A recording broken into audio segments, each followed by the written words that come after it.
उसे पढ़ के आगे बढ़ेंगे। कहा गुरुदेव ने, दिल खोलकर प्यार कर उस अदृश्य से कि वह दृश्य हो जाए हृदय मंदिर में। बात कर उस अदृश्य शक्ति से कि वार्तालाप का आनंद आए। ये दुनिया में धक्के खाने वाले हैं, इनसे बात कर प्यास न बुझेगी। प्रेमी बात करता है अपने प्यारे की, और ये अपना ही दुखड़ा रोते रहते हैं अभाव का। क्यों सुनाता है इन्हें भाव की बात? ये अभाव में ही पैदा हुए हैं और अभाव में ही मर जाएंगे। माता पिता संतति का अभाव रखते आए और इनके प्रियजन अभाव के ही गीत गाते चल बसे। चले तो बसे कहाँ, बस में होते आए अभाव में। बसना कहाँ, यहाँ तो तरसना है स्थूल वस्तुओं के लिए। तरसना है, न तर होना है और न सना है प्रेम में। फिर भला शांति कहाँ, भक्ति कहाँ? यदि प्रार्थना भी करते हैं ये दुनियादार व्यक्ति, वहां भी अभाव की पूर्ति के ही गीत गाते हैं।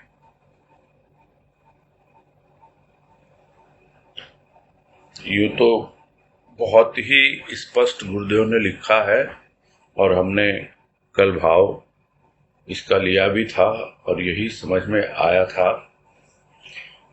कि भले ही वो अदृश्य हो सकता है, किंतु जब उससे प्रेम पूर्वक अपना दिल खोल के बातें करता है भक्त, तो वो अदृश्य भी दृश्य हो जाता है। पहले भी एक बार बात आई थी कि आत्मनिवेदनम भक्ति का एक रूप है। तो यह आत्मनिवेदनम का मतलब ही होता है कि दिल खोल करके प्यार करना और दिल खोल करके बात करना।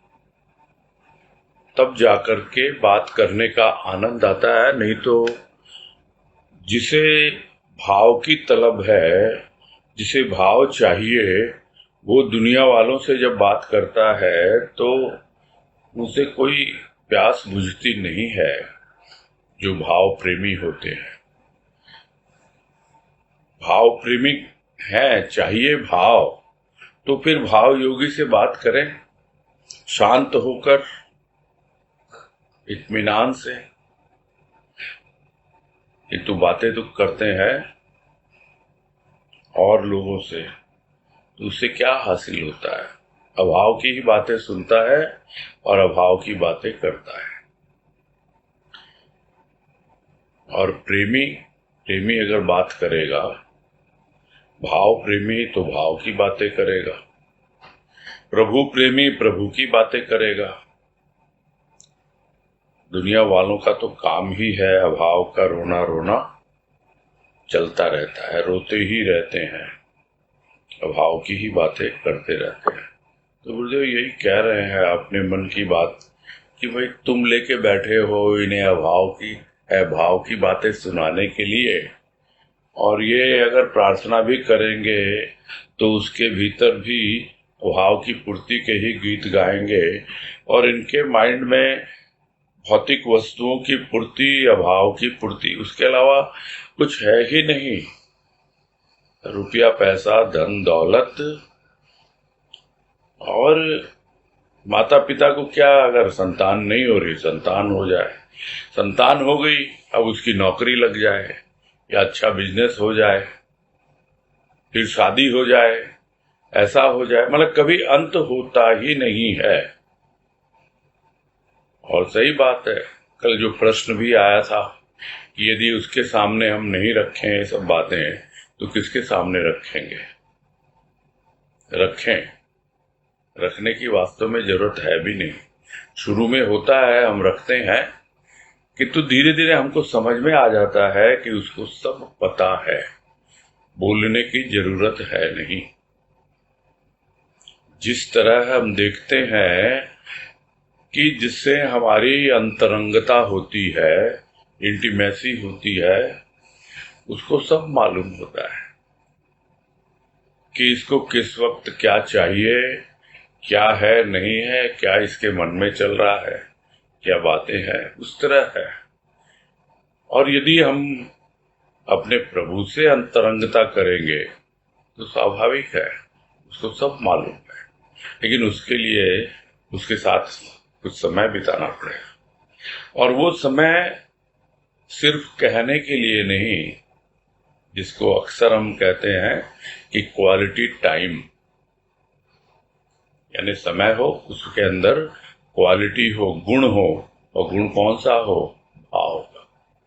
भावपूर्ण ढंग से हम उसके साथ बैठें और उससे प्यार करें, भीतर ही भीतर अपने आप अनुभव में आएगा, वार्तालाप करें, अपना दुखड़ा जो भी रखना है वो दुखड़ा भौतिक वस्तुओं का ना हो, अभाव का ना हो, बल्कि यह हो कि मैं तो किसी भी योग्य नहीं, किंतु तुमने मुझे अपनाया है।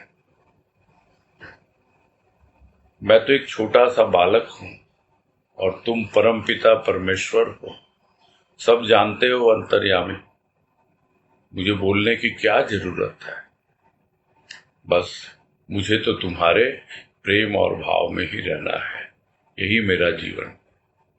जब तक भीतर से इस तरह का आत्मनिवेदन नहीं आता है, तब तक व्यक्ति स्थूल वस्तुओं के लिए ही तरसता रहता है और अपने इष्ट के सामने भी वही सब बातें बोलता रहता है। आगे कह रहे हैं, उलझन मन की नहीं, मन को रस न मिला दृश्य का। मन उलझ पड़ा अपने से ही, सोचता है, विचार भी कर पाता है बुद्धि के बल पर, किंतु रस कहाँ? सांसारिक रस तो रस नहीं, क्योंकि यह तृप्ति नहीं देता, व्याकुल ही बनाता रहता है मन को। मृग तृष्णा का खेल होता रहता है मन के साथ। इस वस्तु में रस खोजा, उस वस्तु में, किंतु भ्रम ही होता गया, रस न मिला। बुद्धिमान लोग मन को मारने का उपदेश देते आए। मन बेचैन, न उसे रस मिला और न सांत्वना देने वाला ही मिला। मिले ऐसे जिन्होंने कहा, मारो इस साले मन को, ये बड़ा हरामी है। मन को समझाना दूर रहा, केवल मारो मारो की आवाज चारों दिशाओं से आने लगी। इस प्यासे को अर्थात मन को रस पिलाओ कि यह मुक्त हो जाए झंझटों से। त्याग करो, किसका? दुनिया का। कहाँ जाओगे इसे त्याग कर? निरर्थक बात न करो। इस अनेक जन्म के प्यासे मन को रस दो।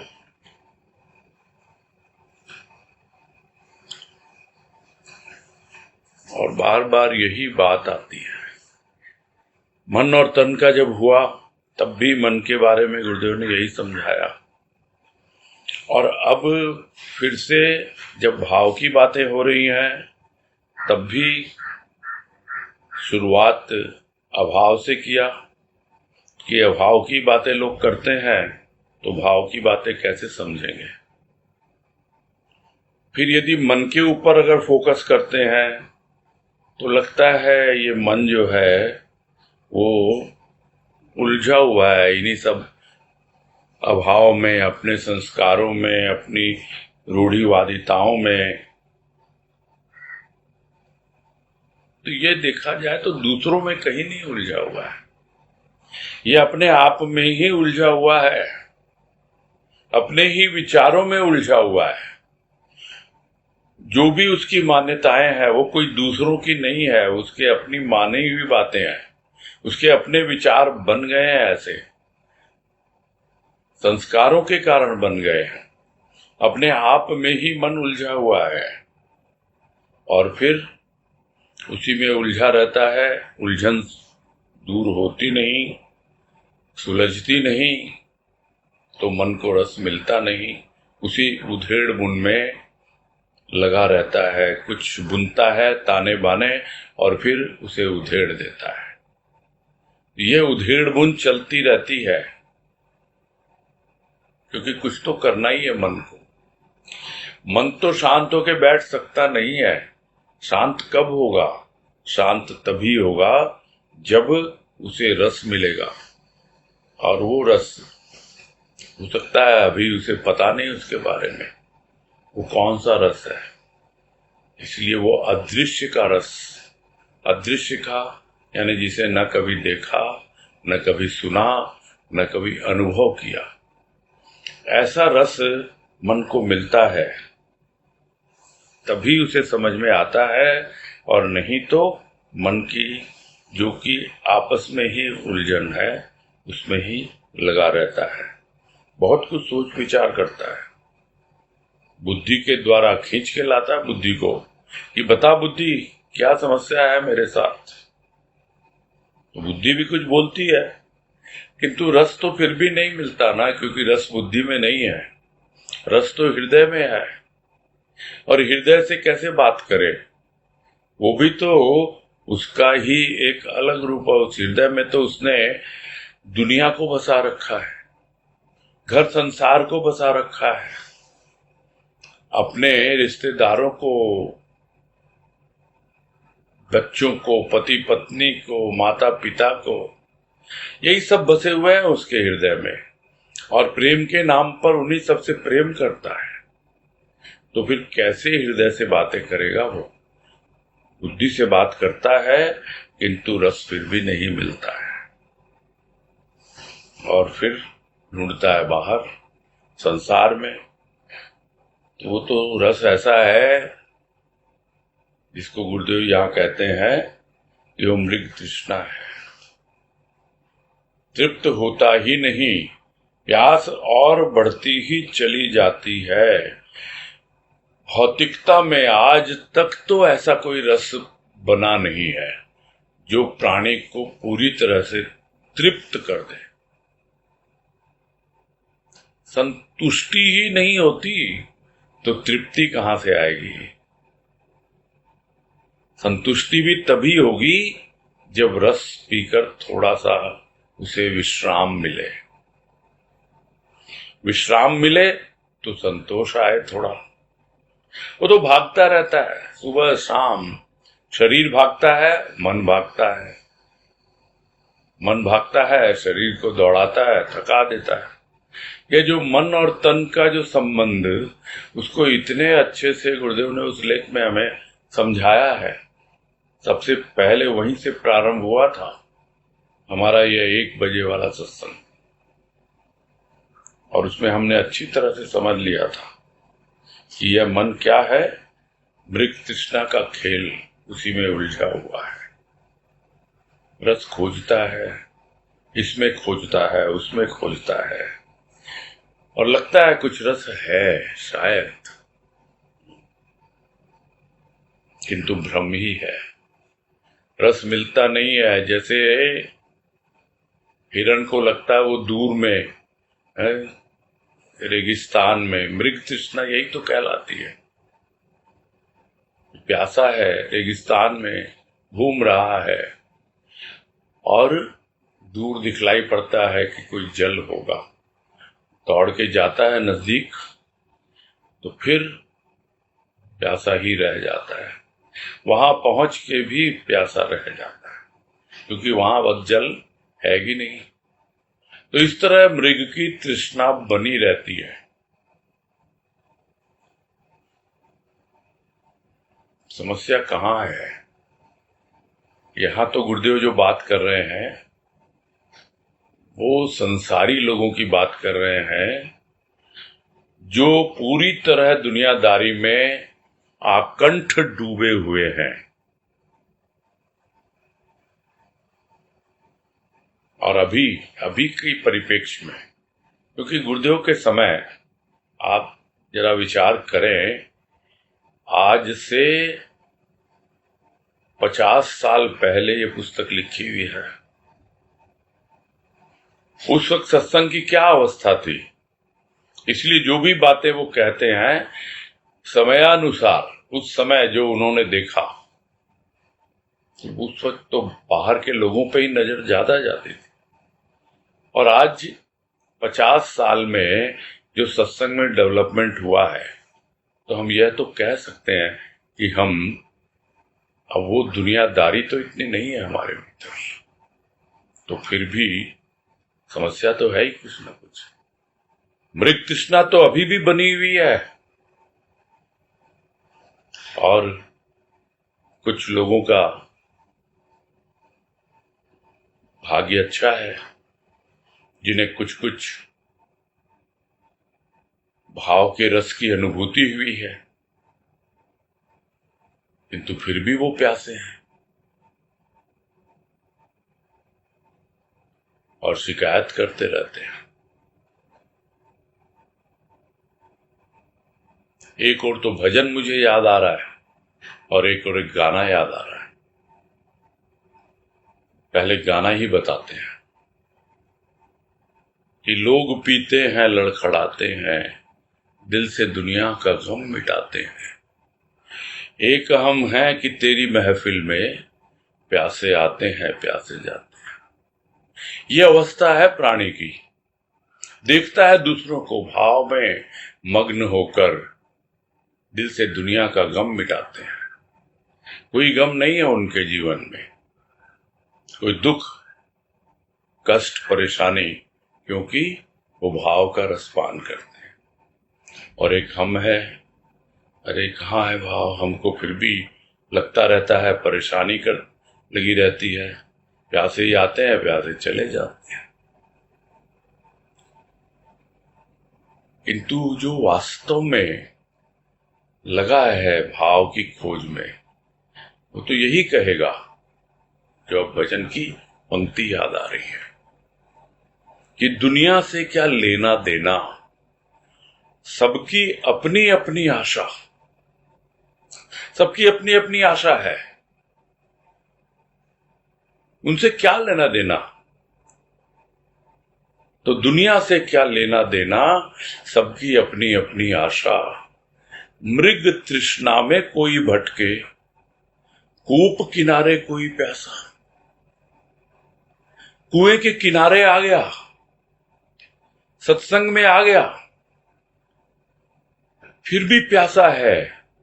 कोई आता है जिसे युक्ति आती है कुएं से जल निकालने की, उससे अनुरोध करता है, भाई हमें भी थोड़ा सा जल पिला दो, लेकिन प्यास बुझती नहीं है। प्यास तो तभी न बुझेगी जब उसे भी वो युक्ति आए। और यहां गुरुदेव युक्ति बता चुके हैं कि दिल खोल कर प्यार कर उस अदृश्य से, कि वह दृश्य हो जाए हृदय मंदिर में। बात कर उस अदृश्य शक्ति से कि वार्तालाप का आनंद आए। क्या संत की वाणी पे हमें विश्वास नहीं, भरोसा नहीं? क्यों हम प्यासे हैं अभी भी? यही अवस्था है कि अगर खोजा भी तो ऐसी जगह खोजा कि भ्रम ही पैदा हुआ, रस नहीं मिला, भटकता ही रहा। और कुछ ऐसे बुद्धिमान होते हैं, अब गुरुदेव यहां और इससे ज्यादा क्या लिखेंगे, जो कहते हैं मन को मारो, ये तो सुधरने वाला है नहीं। और जब इस लाइन पे चलता है कोई, तो मन बेचैन होने लगता है और मारने की बातें सुनने लगता है। बोला अरे भागो भागो यहां से, तो भाई अरे रस तो मिला ही नहीं एक और, साथ साथ उसकी सुनने वाला, उसके साथ सहानुभूति रखने वाला, और सहानुभूति नहीं सांत्वना देने वाला, वो भी नहीं मिला। फिर करे तो क्या करे? अरे ऐसे लोग मिलते हैं जहां कहीं जाता है, और इतने सरकास्टिक वे में गुरुदेव ने यहां लिखा है, बोलचाल की भाषा में लिखा है, और शायद उन्होंने सुना होगा इसी तरह का किसी से या कईयों से कि मारो इस साले मन को, यह बड़ा हरामी है। इससे ज्यादा चुभने वाली बात क्या हो सकती है किसी के लिए? तो क्या मारो मारो से बात बन जाती है। चारों ओर यही उस वक्त आवाजें आती, शोर होता रहता। अरे भाई, प्यासे मन को रस पिलाओ। और वो रस किसका है? भाव का है। तब जाकर के यह जो झंझट, परेशानी, अभाव का घेरा, यह सब दूर होगा, उसे बाहर निकलेगा। और फिर कहते हैं इसको छोड़ो, उसको छोड़ो, इसका त्याग करो, उसका त्याग करो। अरे किसका त्याग करो? बोले दुनिया में मत उलझे रहो, छोड़ दो दुनिया को, तो गृह त्यागी हो जाओ। कहाँ जाओगे? वहां पर भी तो दुनिया रहेगी, क्योंकि यह दुनिया कोई बाहर की दुनिया है। अपने भीतर की दुनिया तो हर जगह साथ है, मन तो हमेशा हमेशा साथ है। तो फिर किसको समझा रहे हो कि दुनिया को छोड़ो, इसका त्याग करो? अरे कहाँ जाओगे बाहर की दुनिया का त्याग करके भी? तो ये सब निरर्थक बातें हैं। ये न जाने कितने जन्मों का प्यासा है ये मन। इस प्यासे मन को रस दो, भाव का रस दो, और पुकारो उसको, दिल खोल के पुकारो, भीतर ही भीतर पुकारो। ये है मेरे दिल की पुकार प्रभु, मुझे अपने चरणों में रहने दो। प्यासा हूं कितने जन्मों का, मुझे भाव का रस तुम पीने दो। तुमने दिया है मुझे भाव का रस, बस अपने चरणों में रखो और भाव का रस पीने दो। जब भी इस तरह की बातें गुरुदेव लिखते हैं, पता नहीं क्यों वो अवस्था, भाव की अनुभूति, उनकी कृपा जो भजनों में व्यक्त हुई याद आ जाती है और बरबस मुख से निकल जाता है। तो अनेक जन्मों का प्यासा है ये मन, रस दो इसको, भाव का रस दो। और आगे उसी को समझा रहे हैं कि रस देगा भाव, जिसे तुम अर्थात दुनिया वाले उन्माद, पागलपन कहते हो। पागल नहीं है भाव वाला, कुछ पाया है। कुछ नहीं, सब कुछ पाया है भाव वाले ने। शायद इसीलिए तुम उसे पागल कहते हो। तुम स्थूल में खोजते ही रहे रस को, और उसने पा लिया सूक्ष्म भाव में। अब उसकी दुनिया ही दूसरी हो गई, जहां तुम्हारी पहुंच नहीं, मानवकृत धर्म की पहुंच नहीं। ईश्वर को भजो, दुनिया को तजो, यही सुनते आए। भाव वालों की बातें सुनकर भी पहचान न पाए भाव को, रस को। वासना की बातें पढ़ते पढ़ते मन उत्तेजित हो जाता है वासना के लिए, शारीरिक भोग के लिए। किंतु क्या भाव की बातें पढ़कर या सुनकर भाव जागृत हुआ? अति गंभीर गुफा में सोया हुआ है भाव, उसे जगाना किसी महापुरुष के द्वारा ही संभव हो सकता है, अन्यथा सरल नहीं। अश्रुहीन रुदन करता है मनुष्य, किंतु न भक्ति की और न भाव की ओर ध्यान देता है। जीवन की सुंदर घड़ियां चिंता में बीती, जीवन अभिशाप हो गया, वरदान कहाँ रहा? देवता से वरदान मांगता है धन जन का, मानसिक शांति का नहीं। भाव की बातें सुनना भी यदि मनुष्य पसंद न करे तो मानसिक शांति कहाँ?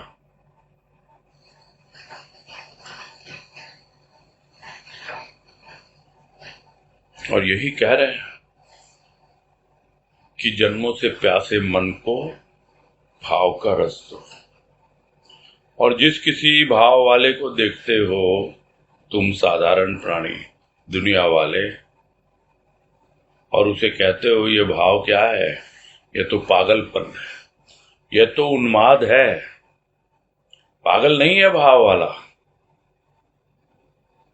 पाया है उसने कुछ। कुछ क्या, सब कुछ पाया है।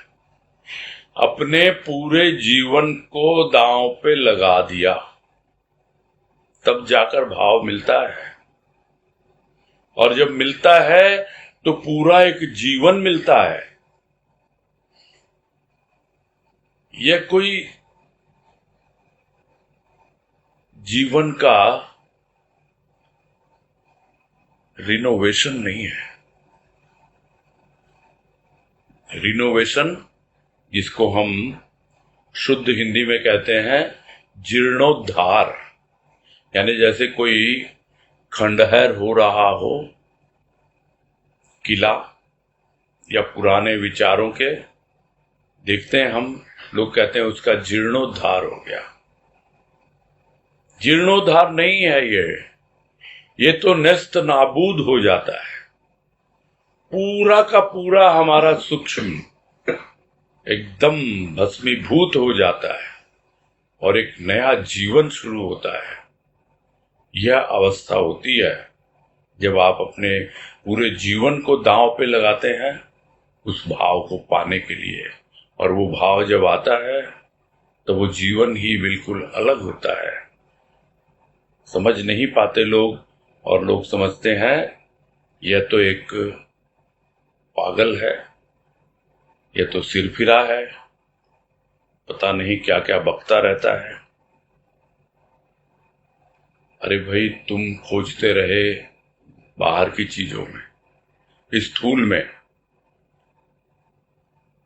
आए भी सत्संग में, ऐसे सजा दें, ऐसे संवार दें, ऐसे ये कर दें, इस तरह से, ये सब क्या पहले भी बात हुई कि ये मात्र 10% है। बोला हमको तो यह करके ही बड़ी खुशी मिलती है। तो ठीक है, खोजते रहो, बड़ी खुशी मिलती, बड़ा रस मिलता है, खोजते रहो रस को, इस स्थूल में ही खोजते रहो। किंतु पाने वाले ने तो पा लिया उसकी कृपा से, सूक्ष्म भाव में पा लिया। उसकी कृपा के बगैर नहीं मिलता है। नहीं तो लोग पूरा जीवन बीत जाता है उसकी सेवा करते करते।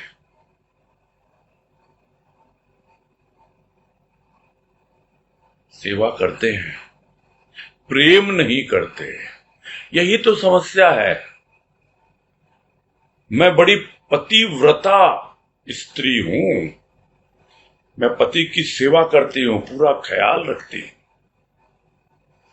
फिर पति से प्रेम करो भाई, वो तुम्हारा प्राण पति है। बस इतना सा ही अंतर है, जो स्थूल में खोजते हैं और जो सूक्ष्म में अनुभव करते हैं। अब दुनिया दूसरी हो गई। अब स्थूल वालों की वहां पहुंच ही नहीं होती है, और वो जो धर्म के नाम पर कुछ न कुछ करते रहते हैं और देखा देखी, अब नजर आता है कितनी बार बोला जाता है। और इन सब के लिए तो भैया बदनाम हो गया है। जो चीजें इतनी सादगी, जो हमारी सत्संग की अपनी एक ओरिजिनलिटी है, कहां गुम हो गई हो। बाहर देख देख के हम भी उन्हीं सब बाहरी वस्तुओं में लग गए। उसी तरह से श्रृंगार करना, उसी तरह से शोभा यात्रा निकालना, उसी तरह से ऐसा वैसा, पता नहीं क्यों बोला जा रहा है ये सब। किंतु ये बिल्कुल सच है। गुरुदेव कह रहा है मानवकृत धर्म की पहुंच ही नहीं, कोई पहुंच ही नहीं सकता उस भाव तक। और हम वो मानवकृत धर्म वालों को देख देख के, उनकी नकल करके वो सब चीजें अपनी सत्संग में ला रहे हैं। क्या होगा, कैसे भाव योगी संत रटने से तो भाव नहीं आ जाएगा।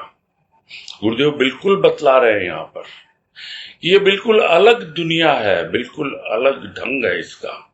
जहां यह जो भौतिक पूजा है, साधारण ढंग से जो लोग पूजा आराधना करते हैं, वहां उसकी पहुंच नहीं है। सब लोग तो यही बोलते हैं, भगवान को भजो और दुनिया को तजो। किंतु भाव वाला क्या बोलता है? भाव वाला बोलता है भगवान से प्यार करो, उसके भाव में रहो, ये दुनिया अपने आप ही पीछे रह जाएगी, अपने आप दुनिया से ऊपर उठ जाओगे, कुछ छोड़ने की जरूरत नहीं, त्याग की जरूरत नहीं, स्वतः त्याग हो जाएगा। तो भाव वालों की बातें सुनकर भी पहचान नहीं पाए भाव को और उस भाव में छिपे हुए रस को। फिर ऐसा उदाहरण दिया है गुरुदेव ने कि बिल्कुल रोंगटे खड़े हो जाते हैं कि वासना की बातें पढ़ते पढ़ते प्राणी का मन उत्तेजित हो जाता है वासना के लिए, शारीरिक भोग के लिए। किंतु क्या भाव की बातें पढ़कर सुनकर भाव जागृत होता है? नहीं होता है, क्योंकि भाव कोई पढ़ने लिखने की नहीं है। यह वासना कामना यह तो न जाने कितने जन्म जन्मांतर से दबी हुई है हमारे भीतर, और भाव तो बहुत गहरा है, अति गंभीर गुफा में सोया हुआ भाव, और उसे जगाना हर किसी के वश की बात नहीं है, किसी महापुरुष के द्वारा ही।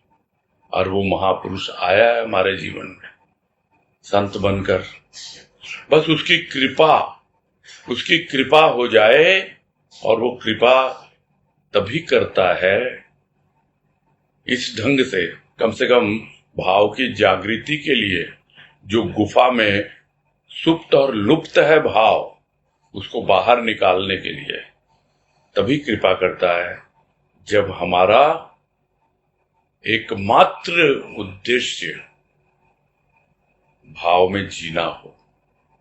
अन्यथा उनको पता है थोड़ा सा भाव दिया नहीं, बस ये शोर मचाने लगेगा इधर उधर, और फिर पता नहीं भाव कहां चला जाए। इसलिए बहुत सोच समझ कर ही गुरुदेव भाव की जागृति करते हैं और भाव में जीना सिखाते हैं। तो किसी महापुरुष के द्वारा ही संभव हो सकता है, अन्यथा सरल नहीं है। रोता रहता है प्राणी, आंख से आंसू नहीं है, भीतर ही भीतर रो रहा है, किंतु न तो भक्ति की ओर ध्यान देता है और न भाव की ओर ध्यान देता है। और करता भी तो सब तो बतला दिया गुरुदेव ने। अब बार बार ये बातें क्या कही जाए कि भक्ति के नाम पे क्या करता है, पूजा के नाम पे क्या करता है, और भाव के नाम पर जो करता है वही जाने। गुरुदेव तो यही कहते हैं, यदि भाव सामने आता भी है तो भी उसकी ओर ध्यान ही नहीं देता है, क्योंकि वो उसके सिलेबस में नहीं है। जो 2 दिन पहले भी बात हो रही थी कि ग्रेट माइंड डिस्कसेस आइडियाज, वो है ही नहीं उसके समझने लायक विषय वस्तु में, उस पर चिंतन ही नहीं करता, वो कभी भी विचार नहीं करता। तो यही प्रॉब्लम है और कोई प्रॉब्लम नहीं है। और क्या होता है फिर? तो जीवन की जो सुंदर घड़ियां दी थी देने वाले ने, वो बीत जाती है, चिंता करता रहता है कैसे होगा क्या होगा। और वो जीवन जो वरदान स्वरूप मिला था, मनुष्य का जीवन, वो उसे लगता है तो अभिशाप हो गया, क्या कष्ट भोगना है, क्या चिंता है, बस इसी तरह से लगा रहता है पूरे जीवन भर। अरे देवता मिला है तुझे, गुरुदेव मिले हैं, बलदेव मिले हैं, सब देवों के देव है ये, फिर भी क्या वरदान मांगता है? धन का, जन का। क्या कभी मानसिक शांति का वरदान मांगा? नहीं। तो फिर कहां से मिलेगी मानसिक शांति? क्या कभी भाव की बातें सुनी उनसे, कभी प्रवचन सुना गुरुदेव का भाव में और भाव की अनुभूति की, वो भी पसंद नहीं है। बस और कुछ हमें काम बता दो, हम ये कर देंगे, हम वो कर देंगे। तो भाव की बातें सुनना भी यदि मनुष्य पसंद न करे तो फिर मानसिक शांति कैसे मिलेगी? कुछ भाव की बातें सुनेंगे, सुनते सुनते वो रंग चढ़ेगा, और रंग चढ़ेगा तो कुछ ढंग बदलेगा जीवन जीने का, और तब धीरे धीरे जीवन में संतोष आएगा, शांति आएगी। तब समझ में आएगा कि हमारा सत्संग में आना सार्थक हुआ।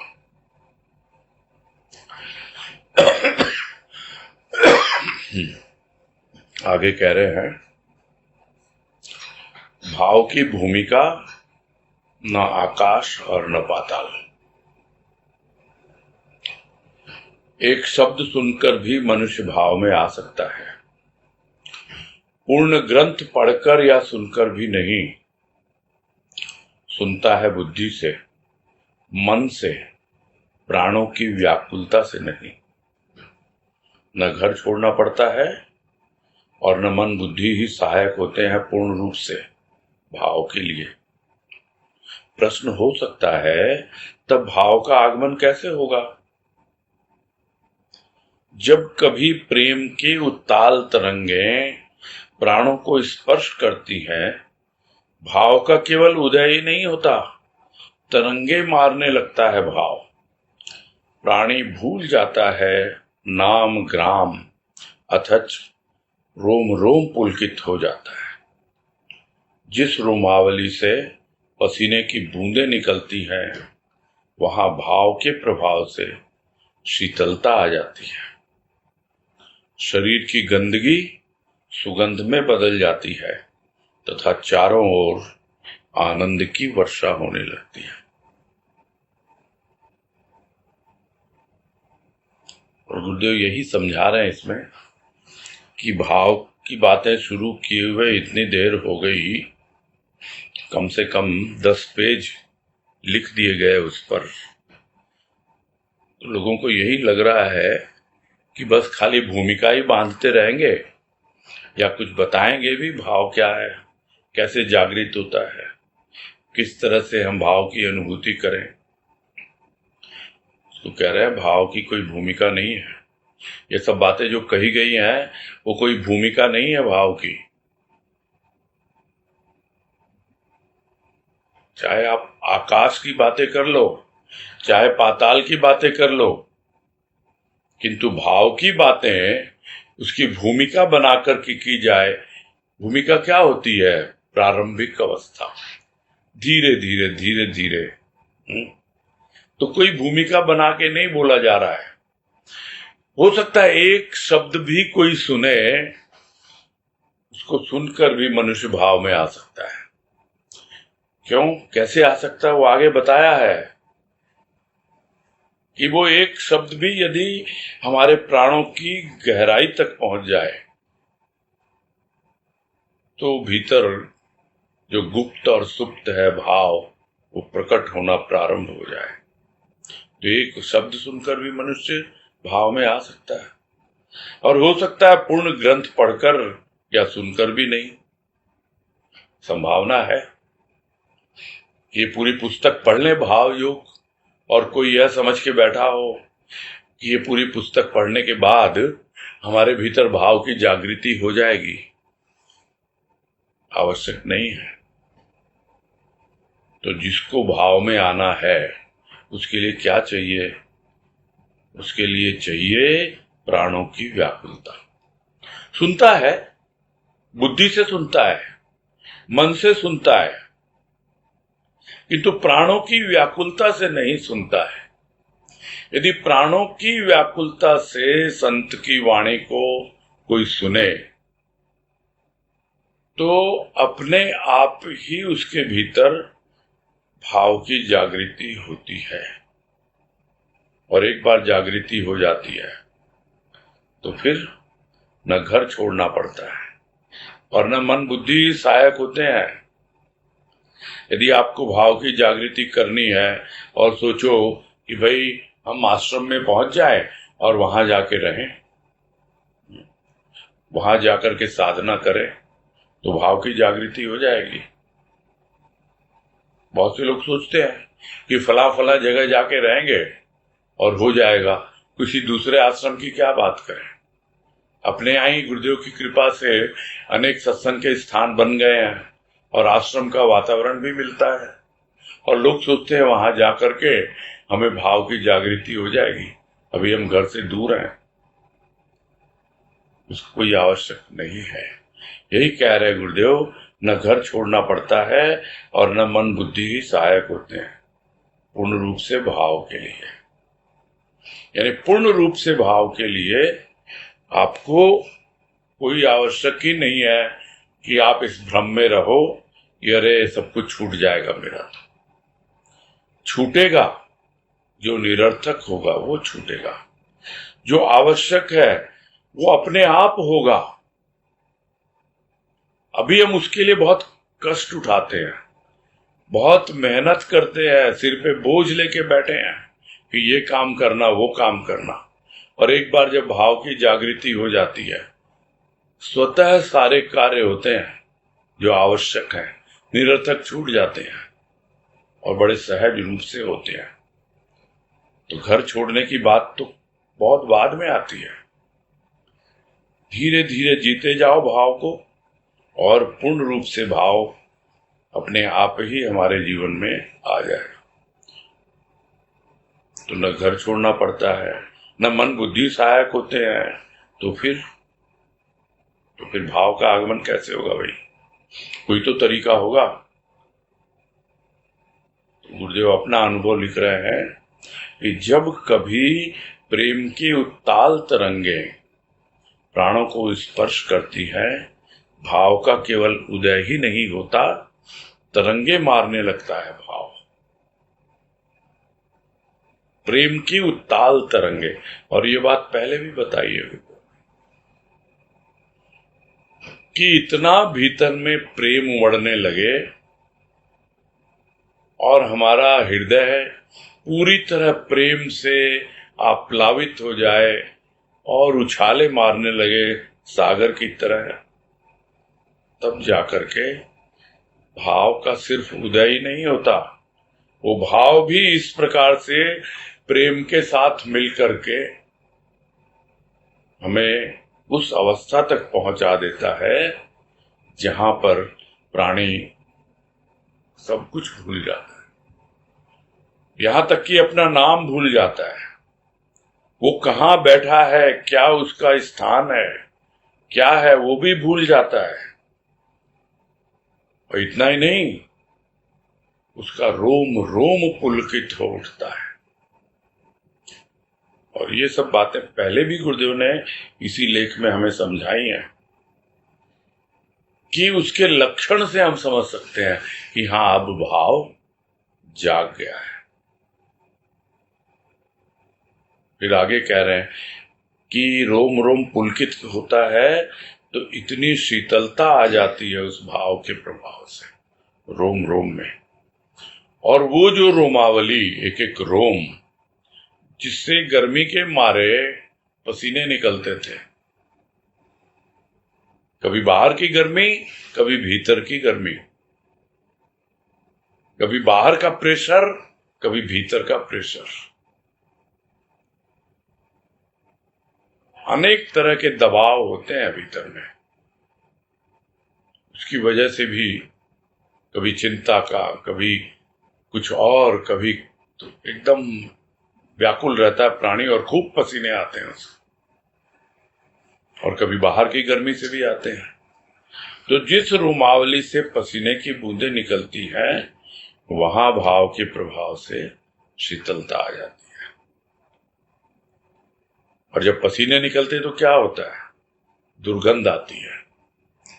किंतु अब भाव से जो शीतलता आई, वो शीतलता सुगंध में परिवर्तित हो गई। अब यानी अब गंदगी की बजाय, पसीने की दुर्गंध की बजाय अब भाव की सुगंध आने लगती है अपने आप को ही।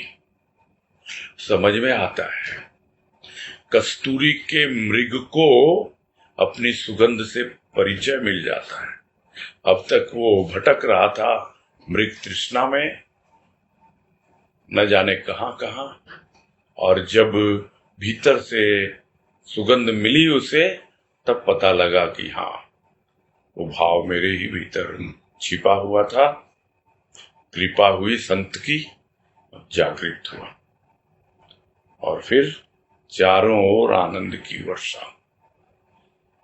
बस आनंद ही आनंद, भीतर भी बाहर भी। तो ये अवस्था बन जाती है प्राणी की। बस आज यहीं तक।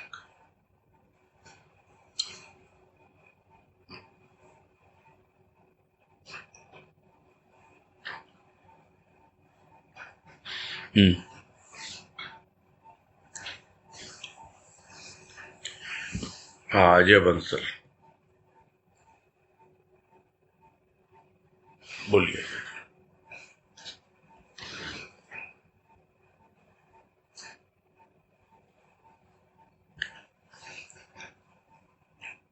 हाँ वनीता, अनम्यूट करो।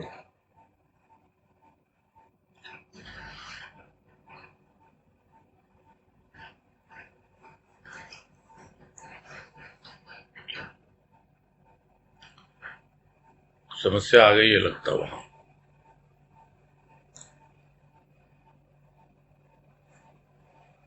जी भैया जी, डिस्कनेक्ट होने। अच्छा, तो अब हो गया कनेक्ट? अभी तो आवाज आ रही है, मुझे तो आ रही है। तो इनको जरा कर दो ना अनम्यूट, अजय बंसल को।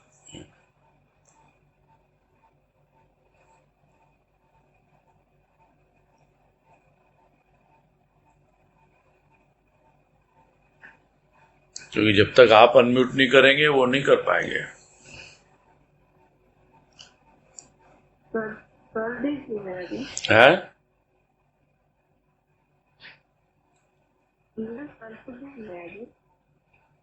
कर चुके हैं। अजय जी अनम्यूट कीजिए अपने आप को।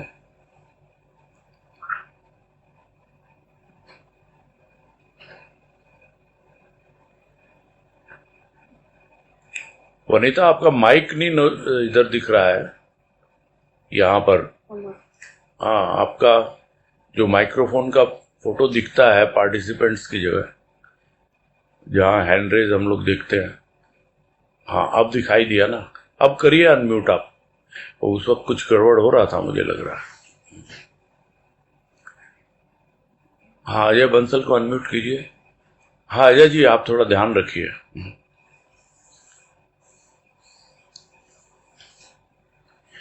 चलो, नहीं हो रहा है तो फिर नेक्स्ट दूसरे पे आते हैं। तनुश्री को करके देखो, अनम्यूट करके देखो तनुश्री को। हाँ इनका तो हो गया अनम्यूट। हाँ हाँ, बोलो। ये जो बात आई थी कि जब कोई भी शब्द अगर हमारे प्राणों को स्पर्श कर जाएगा तो भाव जागृत हो जाएगा। तो हम देखते हैं कि कोई चीज या तो हमारे दिल को छूती है, लेकिन प्राणों तक स्पर्श नहीं कर पाते, और इसका कोई मेथड भी नहीं है। या तो कोई चीज छूती है या नहीं छूती है, हम उसको कोई अपनी तरफ से प्रयास नहीं कर सकते कि वो हमारे दिल को छुए। नहीं, प्रयास नहीं करे, उसके जो आपकी खोज होती है, जिसकी आपको प्यास होती है, वो सामने अगर आती है ना बातें, या वैसा कोई भाव विचार, तो अपने आप ही अंदर की गहराई तक जाता है, एकदम बिल्कुल पहुंच जाता हो। तो जरूरी नहीं है कि एक शब्द में हो जाएगा, और यह भी जरूरी नहीं है कि पूरा ग्रंथ पढ़ने से हो जाएगा। गुरुदेव यही कह रहे हैं, कोई फार्मूला नहीं है उसका, ये ऐसे हो जाएगा, है ना। खोज होनी चाहिए। हाँ, आप अपने आप को ओपन रखो पूरा, जिसको अक्सर सुनते हैं आप मेरे मुख से कि पूरा अपने आप को खाली रखो भीतर से, तो जो कुछ भी आना है ना, आना चाहता है, उसकी कृपा से वो जाएगा, गहराई तक पहुंचेगा। हम थोड़ा सा बुद्धि लगाने लगते हैं। वही तो कह रहे हैं गुरुदेव कि मन से बुद्धि से सुनता है, प्राणों से नहीं सुनता है। तो कान से गई ध्वनि, अब इसको ध्वनि के एंगल से समझो। कान से गई ध्वनि कौन सी है? वो स्थूल की तुमुल ध्वनि है जो गुरुदेव ने समझाया उसमें। फिर भीतर गई, सूक्ष्म रूप धारण किया तो मन में पहुंची, फिर और आगे बढ़ी, हृदय में गई, सूक्ष्मतर हुई, फिर और आगे बढ़ी, प्राणों तक पहुंची, तब सूक्ष्मतम होगी। यानी पूरे फिल्टर हो के जाती है। और एक बार आपका पैसेज पूरा उसको मिल जाए तो वहां जाके स्पर्श करती है ना। ये ब्लॉकेज क्या आता है बीच में, क्या चीज उसको बाधित करती है? हमारी जो भी सोच है अभी है नहीं ना, शुद्धता नहीं है भीतर में। मन बुद्धि चित्त अहंकार ये सब जितना भी अंतःकरण का रूप है उसमें थोड़ा सा मिले पैसेज उसको मिले अंदर जाने को। और उसमें जैसा गुरुदेव ने लिखा है वो तो पूर्ण भाव की जागृति के बारे में लिखा है, क्योंकि भाव तो उनको पहले से था, लेकिन जो भाव की जागृति उनकी बाबा से मिलने के बाद हुई है, ज्ञान का स्पर्श पा करके वो एक अलग रूप बनता है, उसके बारे में लिख रहे हैं यहाँ पर। लेकिन भाव का जो अनुभव मिलता है भक्ति के द्वारा भी, वो आपको समझ में आता है जब आप पूरी तरह से एकदम एकांगी हो करके पूरा सब कुछ भूल जाओ एकदम कि सामने कौन है नहीं है, क्या बात है। एक अंदर की गहराई में पहुंच जाए चीज, जितना जा सकता है वो हमको थोड़ा सा आग्रह रखना होता है, थोड़ा सा प्रयास भी रखना होता है। कान से, मन से, बुद्धि से, दिमाग से ये सब ज्यादा जरूरत नहीं पड़ती है, बस इनको पैसेज दे दे आगे जाने के लिए। और हर कोई चीज जा नहीं पाती है। हमको किसी की क्रोध से कही हुई बात वो कैसे अंदर की गहराई में चली जाती है, क्योंकि हम उसको पैसेज देते हैं इसलिए।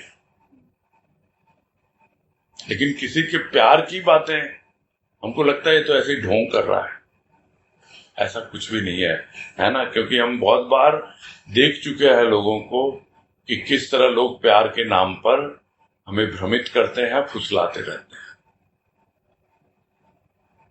ये सब चीजें हमारे माइंड में पहले से होती हैं, इसलिए वो जो कुछ भी होता है वो अंदर की गहराई तक नहीं जा पाता है। यही है सार सब बातों का। ये थोड़ा सा डाउट है कि क्रोध जो होता है वो तो हमको इसके अंदर तक छूता है, क्योंकि वैसा अनुभव हमें पहले मिल चुका है। नहीं, बिना अनुभव के भी जाता है वो क्या है, क्योंकि हम उसको अंदर हमारे है ना, हमारे खुद के भीतर कहीं बैठा हुआ है वो। हमारे मन बुद्धि चित्त अहंकार जो पूरा प्रोसेस है उसमें हर जगह पे कहीं ना कहीं क्रोध ने अपना डेरा जमाया हुआ है। और क्रोध है क्या? अहंकार के कारण है। तो वो अहंकार तो एकदम आगे जाके आता है अंतिम अवस्था में। तो वो अहंकार सब जगह है, वो मन में भी है, बुद्धि में भी है, चित्त में भी है। तो वो पहले से ही है भीतर, इसलिए उसको पैसेज मिल जाता है। लेकिन भाव पहले से नहीं है भीतर, छिपा हुआ था कभी भाव, दब गया है नीचे में। इसको कहा ना गुरुदेव ने कि गुफा में है कहीं अंदर में।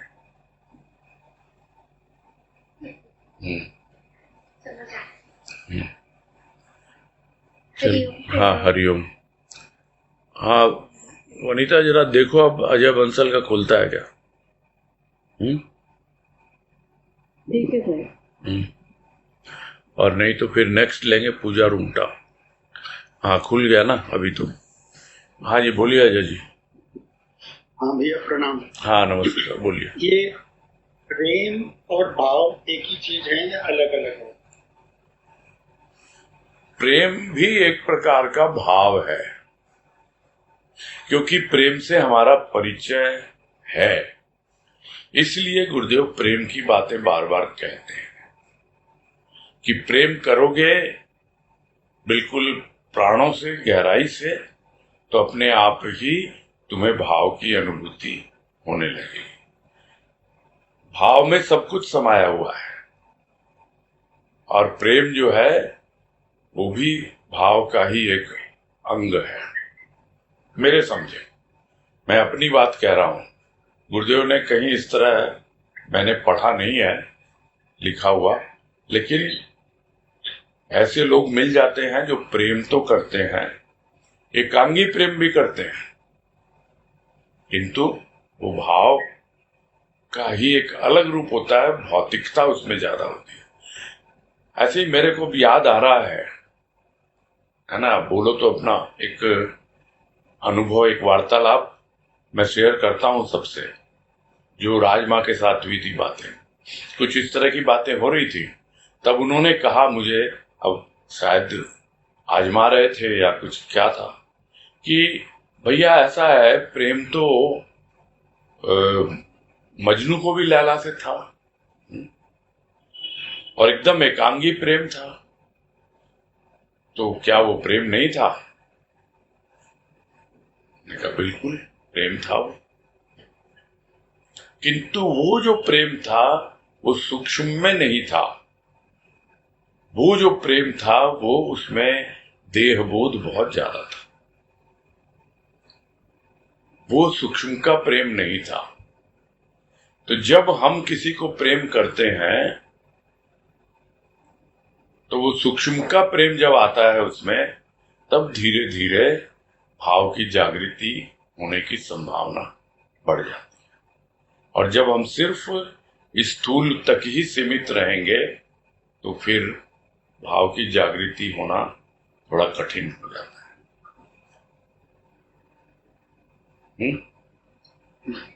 ठीक है भैया, एक सवाल और था।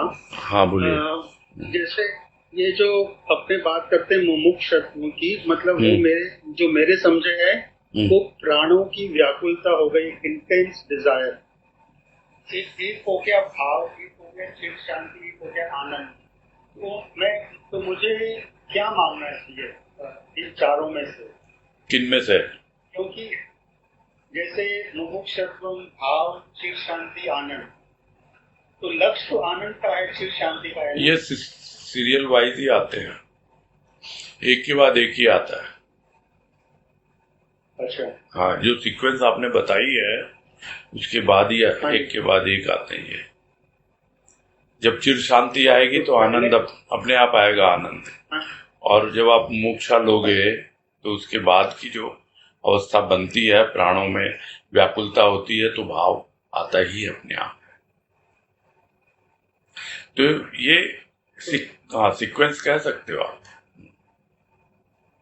तो आपके हिसाब से क्या मांगना चाहिए? मांगना क्या है? कुछ नहीं मांगना है,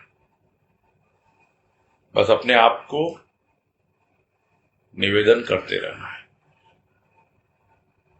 कि तुम्हें सब दिखता तो है, फिर भी बोल के मैं हल्का हो लेता हूं कि मेरी ये हालत है, देख लो तुम। बस मुझे तो जो प्यास है, तुमको पता है, मेरी प्यास बुझनी चाहिए। दो टूक बोलिए, एकदम to the point, telegraphic language में सब समझ में आता है उसको। वो बिना बोले ही सब कुछ जानता है, फिर भी हम बोल के हल्के होते हैं, इसलिए बोलते हैं। ठीक है? ठीक है भैया, प्रणाम। हाँ, हरिओम। हाँ, नेक्स्ट पूजा रूंगटा।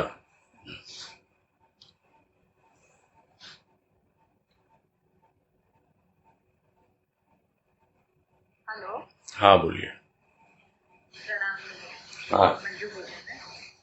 मैं ये बोल रही थी भैया कि मुझे सब मतलब अनुभूतियाँ भी बहुत मिलती है, और मुझे नहीं मालूम कि क्या है क्या नहीं है, भाव भी बहुत मिलता है, लेकिन मुझे लगता है कि मेरे अंदर ना प्रेम की कमी है, मतलब प्रेम नहीं है मुझे इतना, मुझे ऐसा फील होता है। मतलब क्या, मतलब ऐसा, मतलब या तो क्या कमी, या फिर मुझे कैसे, मतलब ना प्रेम की वो आता ही नहीं है, मतलब मालूम नहीं। मुझे लगता है कि प्रेम, मेरे में प्रेम की कमी है सबसे ज्यादा। बुद्धि ज्यादा है तो इतना है। प्रेम तो हृदय से होता है, और भाव भी अगर आपको परमानेंटली अगर रहता है तो हृदय में ही रहता है। समय विशेष के लिए या अवस्था विशेष में वो भाव बुद्धि में भी आता है और मन में भी आता है, कई जगह जाता है, क्योंकि आत्मा तक तो बहुत ही रेयरली पहुंचता है वो भाव। तो भाव तो रहता ही है आपके पास, हृदय में ही भाव है और हृदय में ही प्रेम है। अभी आप किसी को तो प्रेम करते ही होंगे ना, बच्चों को करते होंगे, पति को करते होंगे, तो कभी प्रभु को प्रेम करके देखो। कुछ नहीं, वो तस्वीर है, उसी को प्रेम करके देखो। वो तो कहते हैं गुरुदेव मेरी आंखों में देख, आंखों में आंखें डाल के देखो ना। हो जाएगा, धीरे धीरे प्यार हो जाएगा। भैया मुझे मतलब ना जैसे फर्स्ट आपने भावियों का ये किया था ना, शुरू किया था, तो मतलब मुझे ऐसा लगता है कि मतलब जैसे मैं प्राण निकल जाएंगे, मतलब मुझे नहीं मालूम क्या, मतलब ऐसा था कि वो जैसे मेरा जो फंक्शन है कि सुनकर के मेरी मतलब यहाँ छत्तियाँ खाती हुई, ऐसा मतलब मुझे मानने पहुँच गई।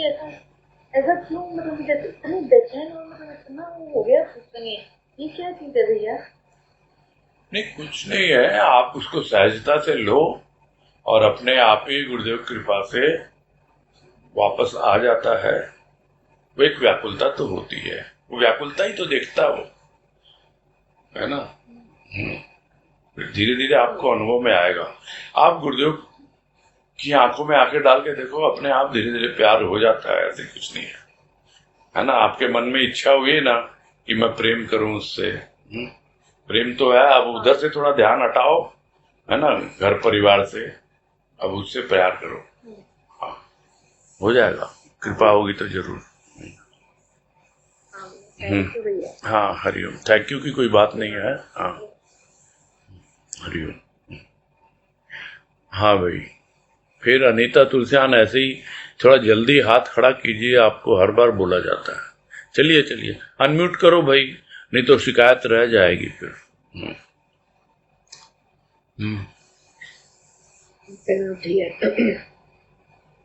भैया आज बात आई थी कि अति गंभीर गुफा में सोया हुआ है भाव, उसे जगाना किसी महापुरुष के द्वारा ही संभव हो सकता है, अन्यथा सरल नहीं। तो यानी भाव तो सभी के भीतर है, और जैसे मुझे कहा मतलब सबके भीतर एक व्याकुलता तो है ही ना, क्योंकि अपने आप को इनकम्प्लीट महसूस करते हैं, कुछ चाहिए, प्यास नहीं है। तो संत के, जैसे इसमें कहा कि संत के द्वारा ही हो सकता है कि भाव के द्वारा जागे। हाँ, तो होगी ना। तो आपको भरोसा नहीं है इस लाइन पर? है ना, तो बस फिर तो पूछने की बात ही नहीं है। उसकी कृपा के द्वारा ही संभव है, उसमें कोई है ही नहीं डाउट, होना भी नहीं चाहिए किसी को। बिना उसकी कृपा के कुछ भी नहीं होता है। सिर्फ बोलने के लिए नहीं है कि वो अगर न चाहे तो पत्ता भी नहीं हिलता, सिर्फ बोलने के लिए नहीं है। हमको अनुभव होता है, मालूम होता है कि जो कुछ हो रहा है ना उसकी मर्जी से हो रहा है। हम क्या है, हमको तो जो करना है हम करते हैं बस। व्याकुलता है तो देखता है वो, आपकी व्याकुलता ही देखता है, उससे अलावा कुछ नहीं देखता है ना। करेगा करेगा, थोड़ा सा दोनों चीजें चाहिए, व्याकुलता भी चाहिए और धीरज भी चाहिए।